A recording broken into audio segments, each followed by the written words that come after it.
Well, I'm Kenny Lowry, and welcome to boulderfountain.com. Today we're going to take a look at a boulder we're going to call the Massanutten. It's a Massanutten Series, and it's a Fort Valley rock fountain. And if you're interested in history, I'll give you a little history lesson about Fort Valley at the end of the video. So this is a one-piece boulder.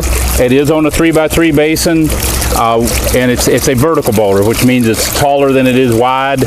A lot of our boulders are horizontal, means they're wider than they all are tall. So this is a taller than it is wide, so it's a vertical boulder.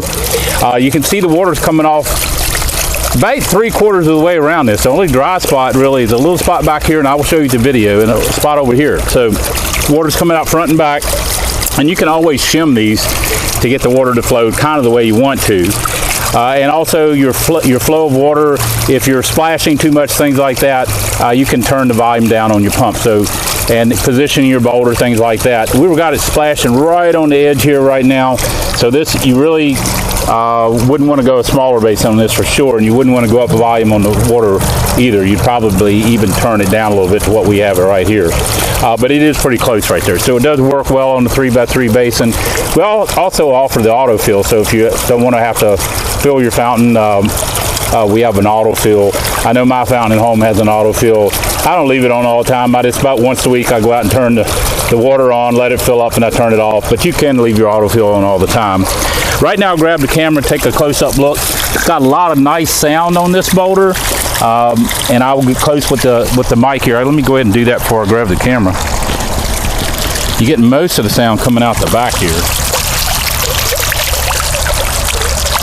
And there's 3 different spaces where the water actually jumps away from the rock. So that's where you're getting your sound on this particular fountain. It's a nice looking fountain. It's a smaller size than a lot of our boulders are. So if you're trying to have something that's not quite so big and a more intimate area, this might be one that you would choose. And as we get closer here, remember, this is a GFRC boulder, stands for glass fiber reinforced concrete. It has a look, feel, and texture. Real rock about the 1/5 the weight.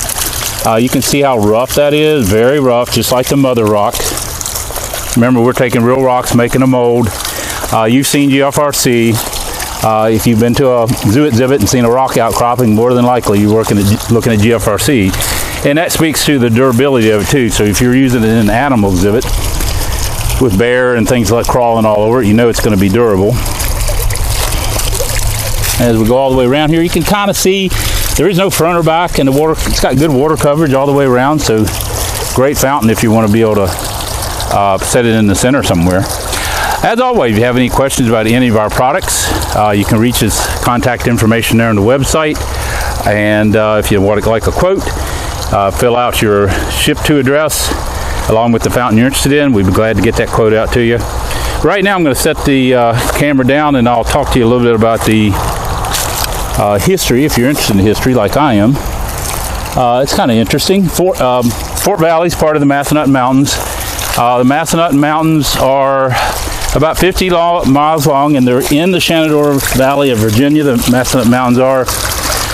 And Stonewall Jackson used those mountains a lot during the Civil War because it would shield him from the main northern armies as they were trying to burn up the breadbasket of Virginia. That's basically what they were doing. So that was feeding a lot of the Confederate troops. So he would use that as a shield to move his army and attack them at the rear, and they wouldn't know that he was there because he was using that mountain.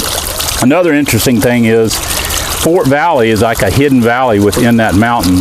That mountain's only about 50 miles long, but on the northern end of that mountain chain is probably about a 20-mile long valley, and it's completely hidden, and there's only one way in through this little rocky gorge at the end of it. It goes through this rocky gorge, very, very narrow, just enough room for a road there. It's a beautiful cascading stream beside it there.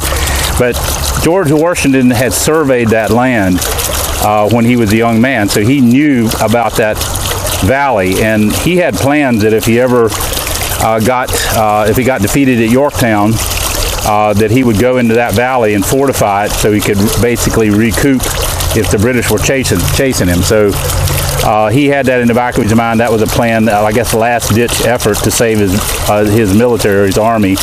would go into that fort and fortify that one narrow end there, and then the British couldn't get to him. So that's kind of interesting that George Washington knew about that. So if you're interested in history like I am, you might appreciate that.